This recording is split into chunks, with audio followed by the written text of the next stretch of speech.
एक सुंदर प्राकृतिक कहानी। समय की गहरी छाया में एक पहाड़ी घाटी में बसा एक छोटा सा गांव था। वहाँ का मौसम हमेशा हरियाली और फूलों की महक से भरा रहता था, जिसमें स्वच्छ पानी में खिलते हुए कमल के फूल और कुंजों की कलियां आकाश में झिलमिला रही थी। गांव में एक छोटे से बच्चे का नाम राजू था। राजू का मन प्रकृति के साथ खेलने और वहाँ के सौंदर्य का आनंद लेने में ही था। वह रोज सुबह उठते ही झील की ओर बढ़ता और वहाँ खुली हवा में घूमने निकलता। एक दिन जब वह झील के किनारे बैठा था, एक रंगीन बटरफ्लाई उसकी ओर आकर बैठ गई। राजू ने उसकी सुंदरता को देखकर हैरान होकर कहा, तुम कितनी खूबसूरत हो, कृपया मुझे अपनी कहानी सुनाओ।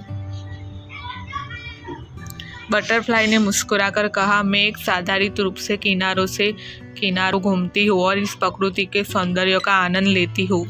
हर रोज नए फूलों के साथ मैं अपनी कहानी बनाती हूँ और प्रकृति के साथ मेल जोल का आनंद लेती हूँ। राजू ने भी उससे कहानी सुनकर अपने जीवन को सुंदर और प्रेरणादायक बनाने का निर्णय लिया। उसने हर दिन प्राकृतिक सौंदर्य का आनंद लेने का फैसला किया और उसे अपनी ज़िंदगी को एक खुला किताब की तरह खोला, जिससे हर पन्ना एक नई कहानी की तरह था। इस प्रकार राजू ने प्रकृति की अनूठी कहानी से अपने जीवन को सजाया और उसने अपने आसपास के सौंदर्य को सच्ची खुशी में बदल दिया।